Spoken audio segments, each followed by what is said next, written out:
Hello and welcome back to another episode of techPLUS, where every week we talk about the latest tech news for a whole hour. It's myself, Kaine, and I'm here with Eon. Eon, how are you doing today? Kaine, hello. Hello. I'm good. I'm good. I'm good. Doesn't it feel good having the roles reversed for once? Yes. Next time we're changing seats. Man, I must tell you, we have some great news today. For the first time, we can talk about the L word in a positive light. Oh, really? Oh, yes, so there's been some developments. Yes. Good developments. We've got some people at Eskom who previously did some corrupt activities, so to speak, have picked up the go directly to jail, do not pass begin, do not collect 20,000, 20-year sentence. Oh, good. And we've also got an alleged corrupt former Eskom executive that skipped his court date. Oh, okay. So is he gone AWOL? What is he gone? No, he decided to stand up and not play Monopoly today. So another interesting week for technology, and also exciting news for South Africa with Disney Plus and all the things coming soon. We actually have a price comparison to look at today. Oh, you're gonna do that for us? We're gonna have a look. Good. So DSTV, there's another blow for poor old DSTV. Another hole in the sinking ship. Oh, shame. Yeah, but it's just around the corner, hey? The 18th of May. But you're going to tell us more a little bit later on. Absolutely. Looking forward to that. And also we've got Elon Musk, who says he's thinking about starting his own social media platform. I saw that, and you know what? Didn't we? I don't know if it was you, but I spoke to somebody about it last week or the week before, and I said to them, I won't be surprised if Elon Musk, just like Donald Trump, starts his own social network. Oh, yeah. What was it called? Trump's social network? It was called Truth or something like that. Or Trust. I think it was Truth. Yeah. Truth social media app. But where is it? It didn't do so well, apparently. Apparently, it went to the top of the App Store for a time. So, I mean, it couldn't be that bad. But apparently there was some... That was just because people were curious to download it. Yeah, I want to ask you a question. Was the logo orange? I know. Some white lines at the top. Yeah. Oh, my word. Yeah, Okay. and we've also taken a look at a Twitter user from the UK who's been sentenced to 150 hours of community service for something he said in a tweet that was deleted 20 minutes later. But somebody obviously took a screenshot. Oh, and apparently didn't even have that many followers. Jeez, eh? Yeah, they used... So how did they... I wonder if you used the hashtag or how they discovered it. Well, should we take a look at who's gone to jail this week? Yes, who's gone to Eskom? jail? Yes. So, Eskom crooks have got hefty prison sentences. A former Eskom financial controller and his partner in crime have been sentenced to an effective 20 years in prison each, after being found guilty on 53 counts of fraud and theft that cost the state-owned electricity utility 35 million rand. Oof. So between two people, over what could have potentially been, I think it was 2 years, 2016 and 2018, they managed to steal 35 million rand. Which is a lot, because we've looked at the prices to erect solar plants and things like that, and it's between 15 million and 150 million, depending on the size of the green energy solution. So there's at least one green energy solution there for a couple hundred megawatts of power that just would never have come to existence. So Eskom said on Thursday that the pair, former financial controller Musai Barnard and former service provider Volisi Shabalala were sentenced in the Palm Ridge Commercial Crimes Court. Both individuals were forfeit their properties, which were placed under a preservation order in November 2021 to the state. They will be sold and the proceeds paid directly back to Eskom. The two were arrested in October 2019 following an investigation initiated by Eskom's Audit and Forensics Department. The thieves had stolen just under 35 million from Eskom in a corruption scam that occurred between Jan 2016 and September 2018, perpetrated through the creation of fictitious invoices and payments for services not rendered to Megara Transportation, which is a company owned by Shabalala. Ach, oh, lekker. So he obviously owned a company. Yeah, how convenient. And then invoiced that company, or used the company to invoice Eskom, then was paid, and then didn't do the service. Ah, and nice. they did that. How convenient. How long did he do it before they Well, he caught did it him? for 2 years and 53 times. Before they 53 caught him, times, yeah. 2 years. That means 25 times a year you're doing it. That's pretty ballsy. I wonder if the accountant got a part of the profits. There must have been some profit sharing there, because that's 50. You know, if it's a big business. Let's be honest. Eskom is a big business, but 53 invoices. No, that's insane, that man. yield 0 results go unnoticed. I can't believe that. No, I think the accountant was in on it. 35 million rand. You don't just like, oh yeah, no, everything's fine. You know, I'm sure it'll come eventually. But I know it's good that they went to jail now.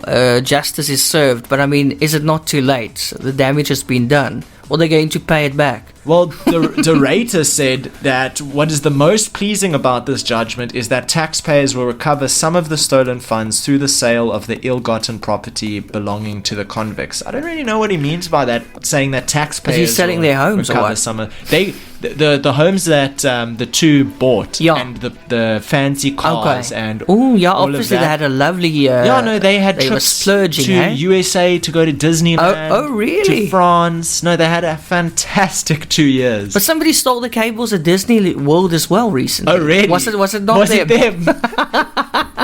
Kill two birds with one stone. Yeah. Holiday and profit. And then we're taking a look at an alleged corrupt Eskom executive which skipped his court date and now has had a warrant issued for his arrest. So a warrant of arrest has been issued for former Eskom executive France Koudi following his failure to appear in the Palm Ridge Magistrates Court to answer to a corruption case against him and 3 others. Koudi, together with 7 companies, fellow former Eskom executive Abraham Masango, businessman Mupoko, that is a very hard name to read. Why are they giving you all these difficult names today? And Tubular Construction's chief executive Antonio Trinidad are accused of defrauding the state power utility of hundreds of millions of rands. National Prosecuting Authority Investigating Directorate, or NPAID spokesperson said who was granted 300,000 rand in bail following his arrest in December will now provisionally forfeit this bail to the state. They are among several others who stand accused of corruption pertaining to the Eskom's 745 million rand case. 745 million. So the 2 that committed a crime to the value of 35 million are in jail. Another person who's got 6 other people, in cahoots with, is responsible for 745 million, totaling 790 million missing. It is sickening, actually. It's almost R1 billion. I mean, that's crazy. No wonder we're load shedding. I was going to say now, no wonder we're in the situation that we're in. Someone must have been sitting there who does the maintenance on the units, and he says, guys, something's wrong here. Like, we broke here, and we need this new equipment ASAP. No, that's crazy. Oh. But you know how we should kick this off? You know what happened 15 minutes ago? 15 minutes ago. 15 minutes ago. Doesn't have any. Is it South Africa story? No. Oh, okay. Because I know that the driving license grace period has been extended to the 15th of April. Because there's a backlog, and then people were basically illegally on the road, but now it's been extended to the 15th of April. Oh my word. Okay, but no, what happened? So Blue Origin's NS20 space tourism launch literally just went live. So Blue Origin is preparing to launch its next tourist flight today to send 6 passengers on a suborbital launch from West Texas. The mission, called NS20, will launch at 9:10 a.m. Or 1300 GMT. We're GMT +2, which means 3 o'clock. Okay, so that happened just a while ago. Just a few minutes ago, on a New Shepard rocket from Blue Origin's launch site Site 1 near Van Horn, Texas. The mission will mark Blue Origin's 4th crewed flight and 2nd to carry a full 6-person crew. Riding on board will be Marty Allen, Mark Hagel, Sharon Hagel, Jim Kitchen, Gary Lai, and George Nealt. And here is, the site I'm looking at now is space.com, and they've done a very cool thing of having live updates.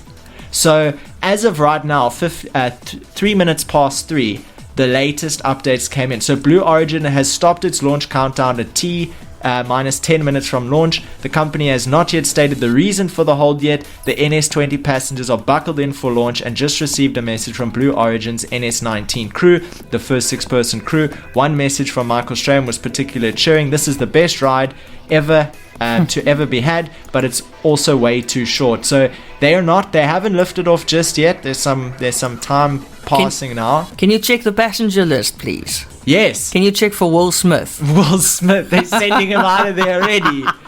Can you check if they're sending him out? Well, you know how to get Will Smith to space. You get Chris Rock to go also fly to space. It won't take too long to have them together there. Oh my gosh. Be the first ever suborbital battle wrestling match, arm wrestle in suborbit.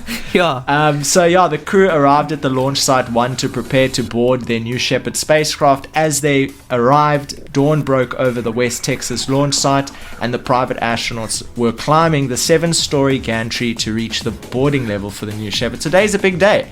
It's not every day that you can say making history. 6 people are going into a suborbital flight, you know. Yeah. As we speak, they are sitting there in the rocket. I wonder what it feels like. Imagine it was you. Do you think it's very scary? Nerve-wracking. I would be nervous. Yes. How do you enjoy it when you're that nervous? Don't close your eyes. Because you just don't know if you're coming back. No, you don't. It could be a one-way ticket. It really could. Could be your last trip. Oh, ever. My word. That is crazy. Yeah, I mean, it's like we've all seen Armageddon. Oh, yeah. It could have an Armageddon situation. So are we going to a music break, or do we Yes. have enough time to look at South African streaming? When we come back, what are you going to... We're going to take a look at what's available in South Africa for streaming subscriptions, whether it's Disney Plus. Okay, Netflix, that's coming in May, Disney Plus. Netflix, Showmax, and some of the other alternatives. Okay, so see how they compare price-wise. You got it. It's back to techPLUS. If you just joined us, hello. Welcome. We're talking about this week's biggest tech stories, and a lot of excitement in the air because Disney Plus is coming to South Africa finally. What took them so long?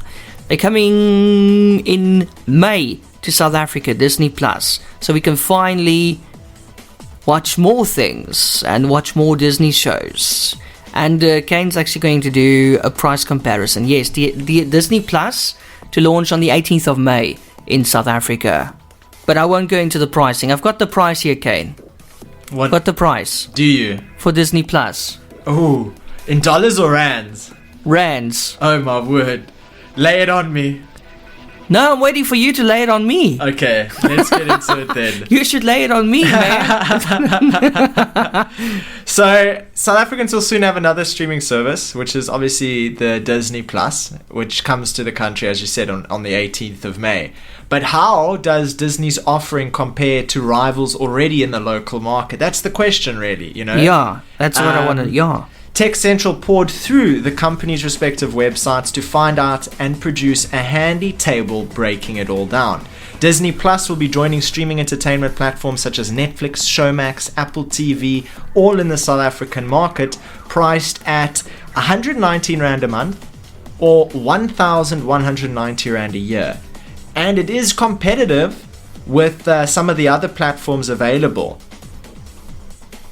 So, would you pay 120 Rand a month? Yes. For Disney Plus? Oh, absolutely. I pay 135 Rand for Netflix. I mean, you know. You use it. Would you cancel your Netflix subscription and take Disney Plus? No. So it has to be additional. No, because then I can't watch Ozark. Okay. Yeah. But if it had Ozark? On Disney? Yeah. They'll never get it. No. No, I like my Netflix. I will just have Disney Plus as an addition, you know.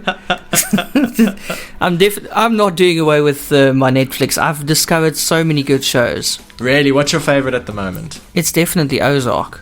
I've also there's this new crime show called LA's Finest, which is very, very nice as well, that I really enjoy. And then the older favorites as well in between. And then Inventing Anna. Come on, Inventing Anna. Really? Yeah, Inventing Anna. What is that about? You don't know? You haven't seen Inventing Anna? Inventing Anna, I've never heard of it in my life. No, man. She's like, it's the girl who plays in Ozark, but she is the opposite. of the Tinder swindler, for example. It's a chick who infiltrates into the scene, and she cons a lot of people by... Oh, she's just so manipulative, and she's got amazing skills. She's a master manipulator. I can't even tell you. So you would be getting Disney Plus on top of your But she eventually goes to jail, unfortunately. So you would be getting Disney Plus on top of your Netflix subscription. Yes. And you're going to definitely do that. Yes. As soon as it comes out, you're going to try it at least for a month. Yeah. Yeah. Is there a free trial, by the way? They didn't say. That's a very good question. Would be nice, like even if it's just a 7-day trial, just to check it out. So let's take a look at some of the prices here, and we're going to compare the most expensive options and the cheapest options. We're not going to play around too much in the middle. Okay. Because it would it's counterproductive. Okay. So Disney Plus is a flat rate, 120 Rand per month, or 1,190 Rand per year. Netflix, their most expensive offer is Netflix Premium at 200 Rand a month. So it comes out 80 Rand cheaper than Netflix's most expensive. And Netflix's cheapest option, if you're on a mobile, only is 50 Rand a month. So it is quite a lot cheaper. You can fit two Disney Plus subscriptions for one Netflix mobile subscription. And then the most basic TV-based Netflix subscription is 100 Rand a month. So, I mean, you are in a position where if you go for the cheapest Netflix options, you save money. And if you happen to only be watching on your mobile, you could potentially get Netflix Mobile and Disney Plus for 170 Rand a month.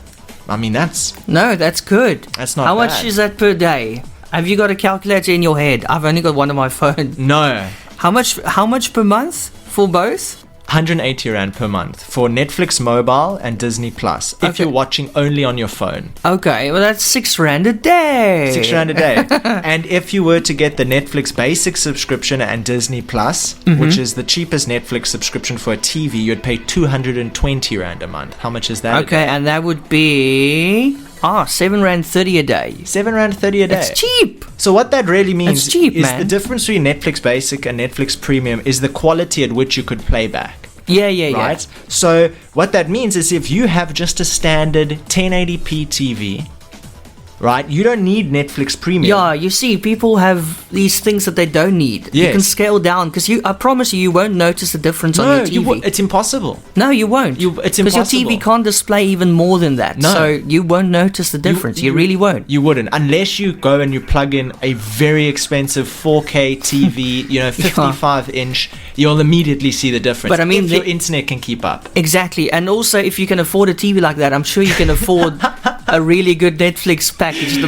I'm gonna go buy a 30,000 Rand TV so I can get the Netflix Premium for 100 Rand extra a month. That's the choice you have to make. Yeah, exactly. So you can get Netflix Basic and Disney Plus at 120 Rand per month. 180 Rand per month. Showmax, the most expensive Showmax option, is 450 Rand a month.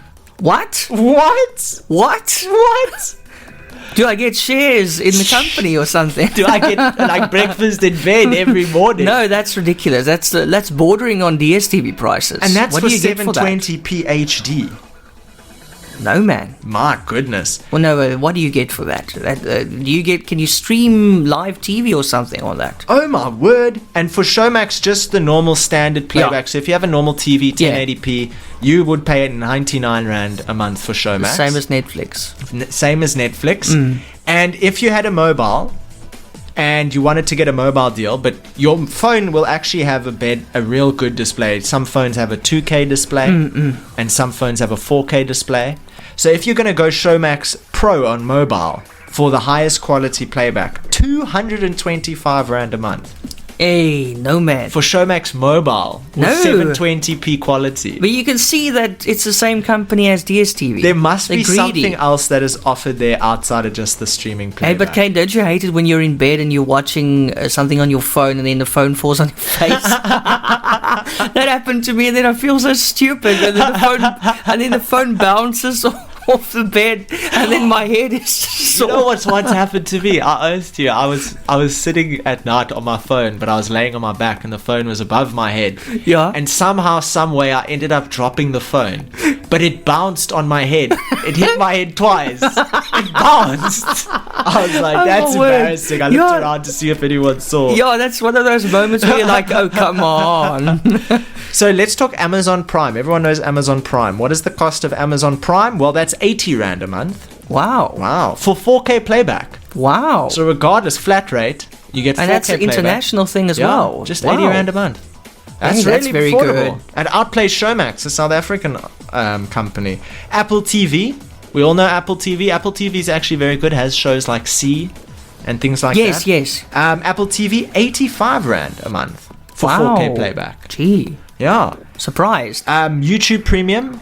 YouTube without ads, basically, and the ability to play music on YouTube and minimize it. Yeah, because we all want to do that. I do, hey? Oh, I want to minimize it so bad. And then, boom. But and then, when you close it, it stops playing. How much is that, by the way? That's 72 Rand a month. Is it for mobile or for everything? Okay. So that's all right. Yeah, 72, huh? And you can have up to 10 accounts. And then eVOD. Which is another one, is free for 360p playback. That's the DSTV one. No, that's the ETV one. ET one, yeah. 5 Rand for 24 hours. Or 29 Rand a month for 720p playback. If you look at the content, then it justifies that price. It is extremely poor. And then you have Telkom One, which is 50 Rand a month with 1.8 gigs streaming data. Hey, but Kaine, you better hold your horses, hey? Remember, SABC is also bringing out their own Netflix competitor, hey? Oh, yeah. So are you ready for that? And obviously the question on the table at the moment is, well, how many accounts can you have connected to the streaming platforms? That's the ultimate thing, because if you reach the maximum quota and you have more than the number of people in your household who want to watch, you need 2 subscriptions to maintain. I think most of them is just one person. The cheap packages, they're just one person at a time. So Disney Plus, we don't know yet. No. So until it's released on 18th of May, we don't know. Netflix Mobile's 1, and Netflix Premium's 4. Okay. Showmax Mobile is 1, and Showmax Pro for 450 Rand a month is 2. I would expect 100. 1,000. I would want to share it with the whole bloody family tree. Amazon Prime 3, and remember that's 80 Rand a month. That's flipping good. Yeah. Apple TV is 6. Now remember that's 85 Rand a month. 6 people watching at the same time. People with brains to actually put those together, yeah. Bird Box, remember Bird Box? Yes, that movie. Yeah, with Sandra Bullock. It's a BritBox, sorry. Oh, BritBox, not Bird Box. It was Bird something, and she was blindfolded. What was it called? Bird something. BritBox. Yes. What about BritBox? British streaming it is here now. 100 Rand a month. That's good. 5 people. Okay. You can have 5 people playing. I forgot about BritBox because it launched. Was it last year? I think, here in South Africa. Yeah, remember we spoke about it. Yeah. A few times we spoke about it. Yeah, but you know what? I'm not too impressed with their catalog. With the stuff that they have on there. Not at all, hey? No, it's just reruns of Mr. Bean and stuff. Yeah, that's and Faulty Towers and stuff. I can get that for free. I don't need to pay 100 Rand. Those are classics. They're available almost everywhere on the internet. Yeah. No, I think I haven't tried BritBox yet. Have you? You said you were going to get a subscription as soon as it came out. I forgot. Oh no. And you were so adamant. But I checked, the catalog to see what they have on there, and nah. Really? It's just not for you. The content, it's not worth it. Not ideal. That's a pity. But I was excited for BritBox, but let's move on to the next story. Now this is also something that I was really, really excited to talk about. Elon Musk is thinking of opening or creating his own social media platform. Oh, and imagine if he gives his child that weird name, what he's going to call the social media network. XXXXY. So Elon Musk says he's thinking about creating a social media platform. Now, do you remember all the stuff that went out about how Elon Musk's tweets are so dangerous and how people and investors don't like his tweets about Tesla and all that sort of stuff? Mm-hmm. So this is obviously where it's all stemming from. So let's take a look here. Elon Musk, the chief executive officer of Tesla, said in tweets that he is giving serious thought to creating a social media platform because Twitter is failing to adhere to free speech principles. Given that Twitter, this is what he said on his tweet, given that Twitter serves as the de facto public town square, failing to adhere to free speech principles fundamentally undermines democracy. That's what he tweeted. And he went on to say, he said in an earlier tweet on a Friday that free speech is essential to a functioning democracy. And he questioned if Twitter rigorously adheres to this principle. Last week, the US Securities and Exchange Commission told the judge that Musk's tweets about Tesla will remain a valid subject for government investigation even if a court throws out his 2018 agreement with the SEC. I don't know if you guys can hear it, but we got our leaf blower back in town. Welcome back. It's been a while. I missed him. He's using the leaf blower to blow frustration through the window. Yes. Musk is seeking to end oversight by the SEC of his Twitter post, claiming the agreement is being used to trample his rights to free speech. He is also asking the court to block a subpoena by the securities regulator for documents relating to the review of his tweets. So we might see a social media platform coming out of Elon Musk's pocket, and I wonder what he'll call it. X something, I'm telling you now. Like Chat X. There's going to be an X in there. Or Social Link, or, you know, something like that. Social Star Socials. I think it's going to be some... I don't know, I'm very interested to see. I'd love for a social media platform that advocates free speech to come out. We see it all the time. I mean, especially with the Ukraine-Russia issue, as much as I hate seeing stuff about it, I still want to see stuff from both sides. Yeah. And, like, you can't see anything from Russian side. You only see the Ukrainian side. And Ukraine is in the right, Russia's in the wrong, but when the scenario flips, what if it's something else? What if it's something we don't fully understand? Are you smelling petrol? Yeah, it's the leaf blower. Well, let's. What have you got for us when we come back? When we come back, we are taking a look at Alibaba, which made a metaverse move into with a $60 million funding round into AR glasses, and the Post Bank has been hacked for 89 million rand.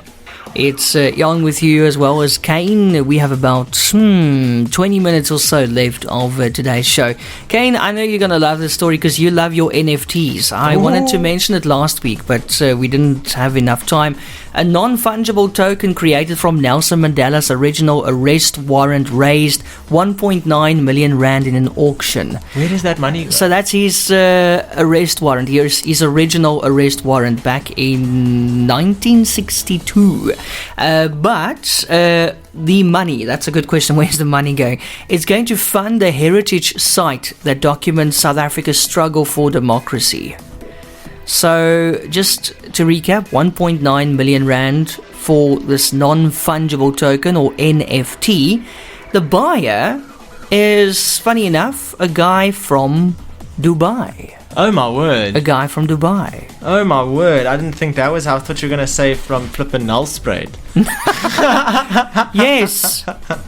Quite interesting. That's so cool. So Mandela effect quite literally created an NFT. Yeah, imagine. My word. This NFT thing is so really cool. Going. No, it is. It's really now. Cool. But it's crazy the ideas people have. Like we saw the open source code for the World Wide Web. The first open source code was sold as an NFT. But you know what, Kaine, is getting a bit ridiculous, I must say, hey? I don't know if you saw there was an influencer on Instagram or TikTok or something who sold her own gas. No. On an NFT. So you can now say, hey, I've got X and X's gas in a little bottle. No. Yeah. Oh my word, just get out of here. That makes no Selling sense. Your own gas. It's ridiculous, but hey, listen, people are paying for it. They pay. I suppose you can only open it once. You can only, and then you close it, or just never open it. No. It's just, I think it's just a bragging thing. It is. To say, hey, I've got. See, when you have a lot of money in crypto, you don't know what to spend it on, and at that point, you kind of get, if everything in the world cost 1 cent, and you just so happen to have R1 million. You're right. You get so bored. You get bored, yeah, and you start buying. And you want to show stuff. people you can do it, and you're actually bored with buying the normal things. So you start spending money on silly stuff. Yeah, that's when you should start helping charities and stuff. Speaking of money, Alibaba, and this is big from Alibaba, Alibaba has led a $60 million funding round for augmented reality tech startup Nreal. AR glasses like those made by Beijing-based Nreal are crucial to exploring the metaverse. The investment is a sign the Chinese tech giant is preparing a deeper delve into virtual worlds. So this is very, very cool.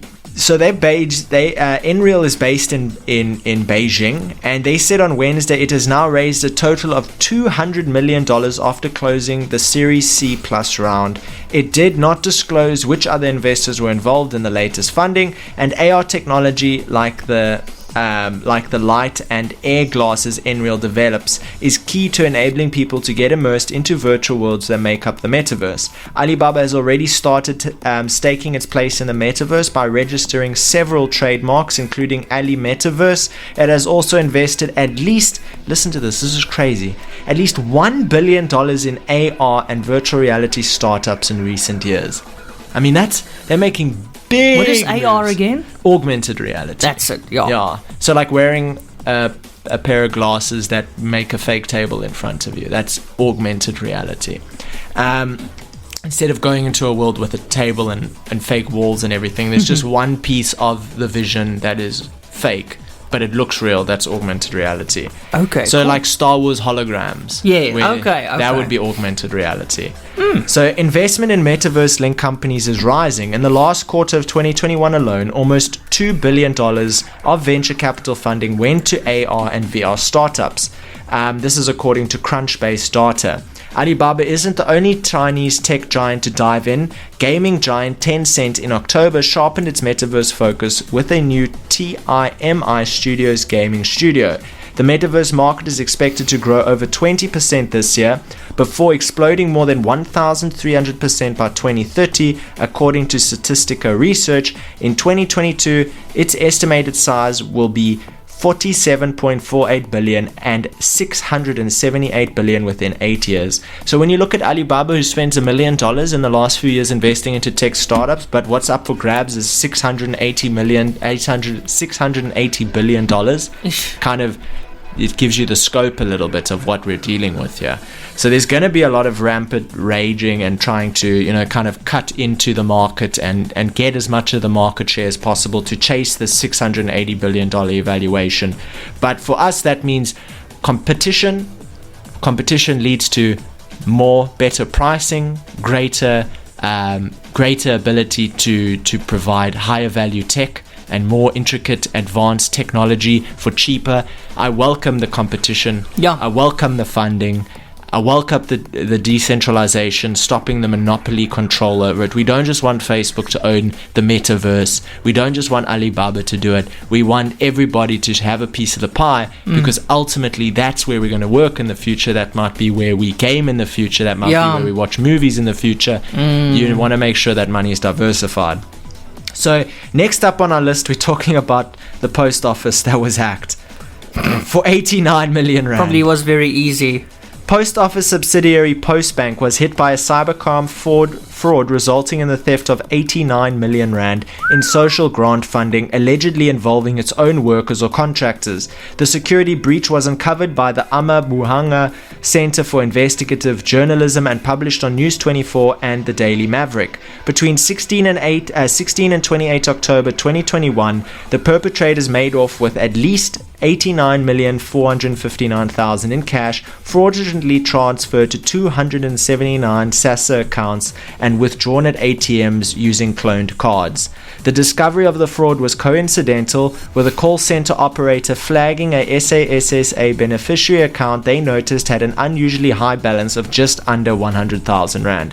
Following the discovery, Postbank commissioned Akura consulting group to analyze the breach. Its report on the incident found that the people involved were likely Postbank workers or a Postbank contractor with a high degree of knowledge of the Postbank network, database structure, and working practices. The perpetrators had also deleted log files linked to the incident. This suggested an employee, an unauthorized attacker with access to Postbank's network, or a third-party supplier with the necessary knowledge and access to the Postbank Oracle database and wider infrastructure were to blame.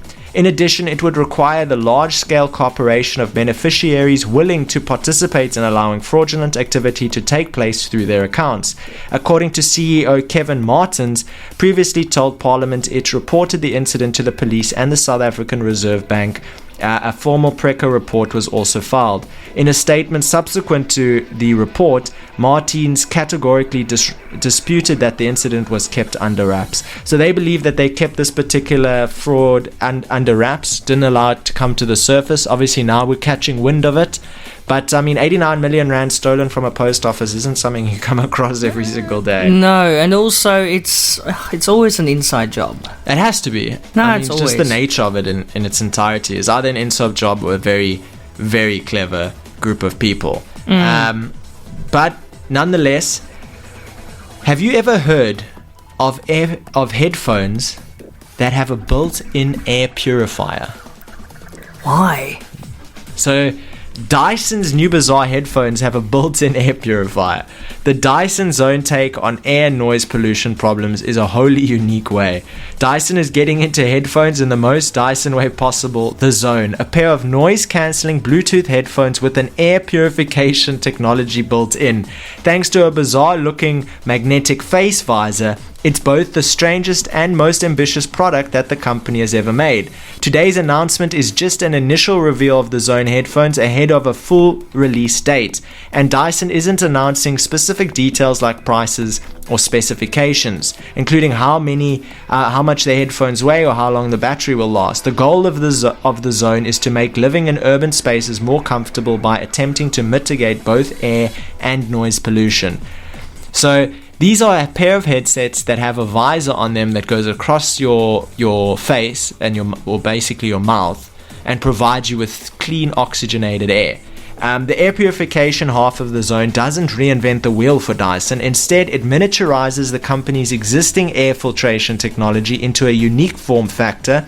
The Zone pulls in air through each earpiece using a pair of tiny compressors. The air is then filtered and piped through the slightly bizarre-looking visor for the user to breathe in. Despite what it looks like, the visor doesn't make contact with your face like a mask would. Instead, it sits in front of your face, creating a gap where a bubble of clean air can gather and be breathed in. The company showed off a separate attachment that could be clipped on in instances where you might need a proper full contact face mask as well. Nah. I want to listen to music. I don't want an oxygen mask. Do you want to see a picture That is of very, it? very strange. It looks like something out of Power Rangers. Oh no. Oh my word. Oh no. No, man. It looks so uncomfortable. Apparently, We're tired of masks already. We don't need this. apparently as well. the visor thing that goes across your mouth is detachable. Nah, I'll pass. But I just can't see myself sitting in front of the computer wearing this thing. No. Feeling like I'm on oxygen tanks. Exactly. No, come on. I don't understand. Unless they thought, maybe you wanted to create like a bubble for yourself, with COVID and everything, and then just sit at your computer, maybe at work, listening to whatever, and then you've got your own air that you breathing in. In a co-work space, it might be really nice. That's the only place I can really see it. Not in your bedroom. I'm not sitting in my bedroom with that. Just alone in your room purifying your own recycled air. That's ridiculous. Wow. Okay. Well, I wonder how it's going to do sales-wise. I can only imagine. We must actually do a follow-up. We have to do See a how follow-up. it's doing. I'm telling you, it's going to disappear. So we've spoken about a fair number of hacks recently. We've spoken about crypto hacks, we've spoken about EA Games hacks and all that teenagers sort of stuff. hacking from their bedrooms. And teenagers, running Lapsus hacking groups, which is one of the biggest hacking groups in the world, 16-year-old teenager out of the UK. But this particular way data was acquired, I bet you didn't expect.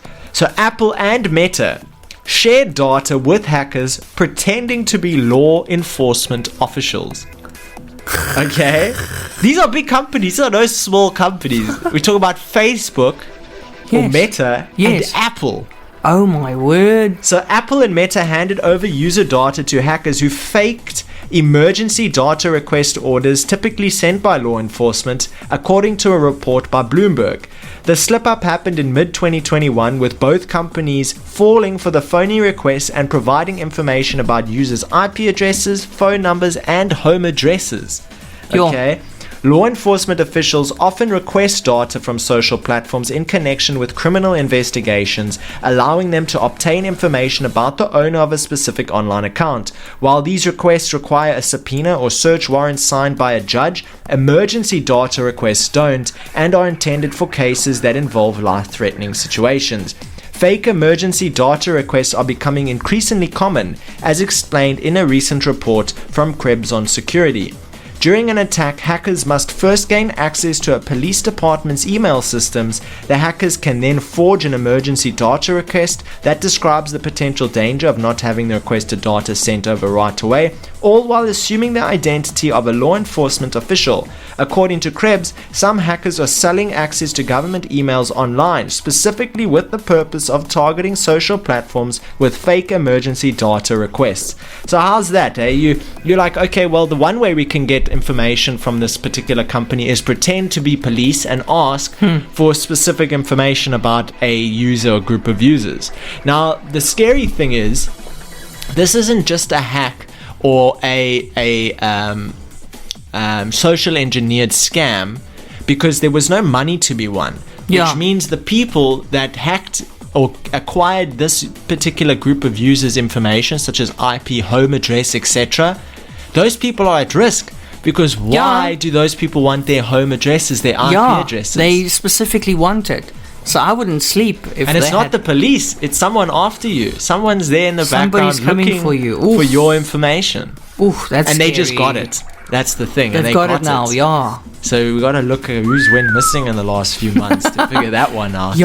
Geez, but how I wonder crazy, what's the motive there. How crazy, but what's even more crazy is these social media platforms like Twitter and Facebook and Apple have your home address information that they can give to someone who asks for it in a malicious way, does checks all the right boxes to say they're legit, but they're not, obviously, and they get your home address. You could be a random person on the internet that's saying something about something in some place, and they do that and get your home address. If you just think about it like that, it's pretty concerning. That's terrifying. People think you're anonymous online, but when your own social media platform or phone manufacturer can provide information about you to someone, that's particularly They should really look after their security. They have to add a few more steps. Are you a robot? It's not enough. And it's such an absurd balance because one, you got to keep the account information safe from being hacked, and two, you got to comply with governments and give information when they ask for it. Yeah, it's their duty to keep it safe. But I mean, like you also said, people think they're anonymous online. You're not. What did you say earlier about, I think it's a story that you teased about a Twitter user who said something, and then what happened there? So a Twitter user was sentenced to 150 hours of community service in the UK for posting an offensive tweet. What did he say? So Joseph Kelly, who's 36 years old, deleted the tweet after just 20 minutes. So a Twitter user from the UK, whose name is Joseph Kelly, was sentenced to 150 hours of community service for posting a grossly offensive tweet about Captain Sir Tom Moray, a British Army officer who raised money for the NHS during the pandemic. Moray became a national figure in the UK after walking 100 laps around his garden before his 100th birthday. He was later knighted by the Queen.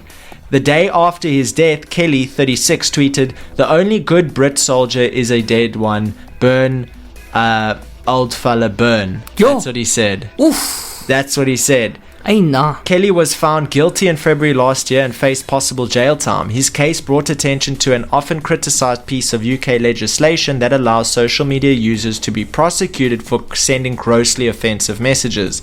As reported by The National, Kelly was sentenced on Wednesday. His defense argued that Kelly had few followers on Twitter at the time, that had been yeah, he had few followers at the time, that he had been drinking before writing the post, and that he deleted his tweet just after 20 minutes of sending it. He says he accepts he was wrong. He did not anticipate that would happen. He took the steps almost immediately to delete the tweet, but the genie was out of the bottle by then, said Kelly's defense agent Tony Callahan. His level of criminality was a drunken post at a time when he was struggling emotionally, which he regretted and almost instantly removed. Kelly was sentenced to 18 months of supervision and 150 hours of unpaid work in the form of Scottish Community Payback Order. Sheriff Adrian Cottam, who sentenced Kelly, told the 36-year-old, My view is, having heard the evidence that this was a grossly offensive tweet, the deterrence is really to show people that despite the steps you took to try and recall matters, as soon as you press the blue button, that's it. It's important for people to realize how things can quickly get out of control. Yeah. You are a good example of that, not having many followers. Imagine being sentenced to prove a point. Yeah. To make a statement, and to be used as an example. Yeah, they usually make an example of you, hey? And, this guy probably needs a new identity now. Everybody's hating him. He needs to get a new ID and everything now and start over, fake his death or something. It's literally 20 days of community service. Yeah. But that's not 20 days like 1 hour a day. Could have That's been worse. 20 full But days. The worst thing is he was drunk. He was drunk. Intoxicated. Right? Don't drink and drive. Don't smoke and fly. Don't drink and tweet. Yeah. The golden rules. Drunk dialing and all that stuff. Now it's drunk tweeting. But you never know what you're going to say, hey? No. You got to be so careful. And you could be held for that. Look at the people who use the racist terms on social media. They were cancelled, as they call it. Yeah. Their lives were ruined because 1 second they thought they were funny and wise to say something really bad. Somebody picked it up, and it turned into a felt fire. Yeah. It just spreads so quickly. His reputation ruined. There's 2 guys I can think of now, and a woman, and she's no longer with us, no longer alive. But she used to be a state agent, I think. Penny something. Penny. Oh, interesting. But anyway, and then this guy also. He was actually overseas when he made a video and he said something, and it was racist, and it picked up here in South Africa. And his family, they lost everything. He lost everything. He cannot go out. That's insane. Even to this day, he cannot go out because people are looking for him and they want to do something to him. That is, it's just making. That's why my life flashes before my eyes every single time I'm about to flame Eskom for cutting my power out one more time on Twitter. I write out a very strongly worded argument and then I delete it all. Yeah, I'm like, what could happen? Yeah, exactly. Okay, I'm glad you're doing that. And it's nice. What I do sometimes when I want to go on a rant, guess what I do? What? I type it in a notepad on my phone.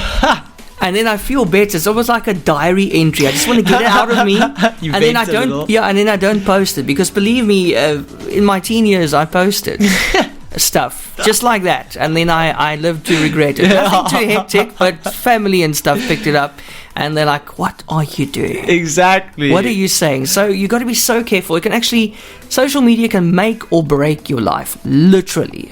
And it's always that moment that just before you're about to take to social media to vent, that it's the worst stuff that can come out, because you're so bent up and you end up over exaggerating. You're not thinking clearly, and you're on emotion. That's why they always say take a break, because I promise you, half an hour or an hour later, you're going to think differently. Don't act in the heat of the moment. I bet you it's going to be only a matter of time before you write something out on a social media platform like Twitter and it says, "Are you sure you want to send this?" Yeah. We flagged 5 keywords that may not be taken well or something. We don't have that. No. We should have that. That should be there if you can get sentenced for it. Yeah. Okay, that's a good one. You can't just use common sense. But the law that they used in the UK to prosecute him was actually a law in the UK that protects you from sending like bad messages via SMS or via calling on a cell phone.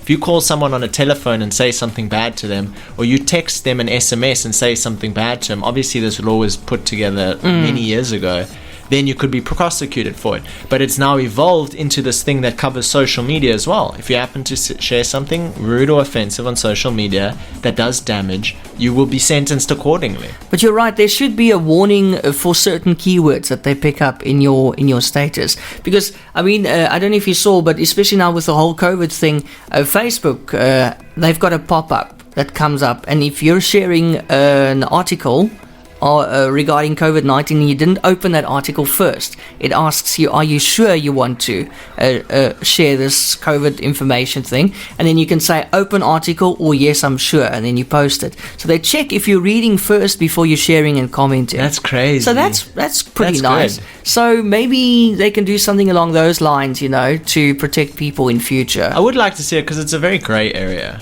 You know what I mean? What you might find appropriate in your friend group to say will not be taken the same way across the rest of the world. Yeah. You're so right. Yeah. And the language barrier can make it equally bad. Yeah. Like definitely 100 times worse. Yep. And you might just be set in, especially like Russia's a bad example, but Russians generally have a very front-forward way of talking to each other. You know, it's not really in European countries. We kind of beat around the bush a little bit to the end. You won't just go tell a person they're fat. You drop some hints. A Russian will just go say it straight. Yeah, but the Russians sound like they talk backwards. I didn't even know they're so upfront there in Russia. No, they are. I've had a few clients, like a few years ago, they were in Russia. They'll just insult you. And then they'll just tell you to your face that your work sucks. They're just like, they're not going to beat around the bush. They just go, I just don't like it. Sorry. But in Russian, did you have to translate No.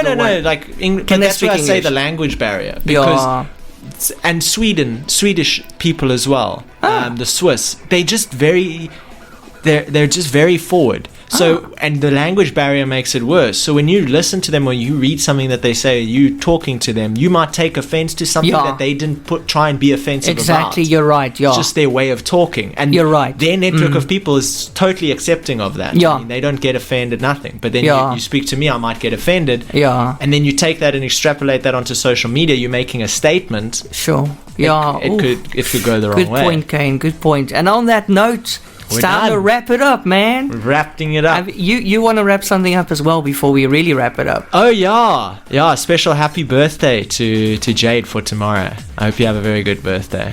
Fantastic year ahead. Jade, happy birthday for tomorrow. I hope it's going to be a super one. Absolutely. I hope you're going to have a good one. Absolutely. Have a long weekend. Extra long. Yeah. Birthday month, not birthday day. Yes, like a party all weekend, not just tomorrow. No, happy birthday, Jade, and that's also from myself. Happy birthday to you. Thank you so much for having me this week, Eon. No, thank you for popping in, man. Yeah, it's always good. I see you came through the window this week. Double front flip. Excellent, and you even brought the leaf blower. That was nice. So we actually missed him. I was wondering what happened to him. It's not a tech show until you come blowing all his leaves around the garden. Yeah. Kaine, thank you so much. Have a lacquer rest of your weekend, and then we'll catch up again next week. Thanks so much. Thank you so much, Eon. Have a great week ahead, and to all of our listeners that tune in every week to catch up, thank you so much. We really appreciate you, and we'll see you next week. That's it. Cheers, everyone. Cheers, man. Bye-bye.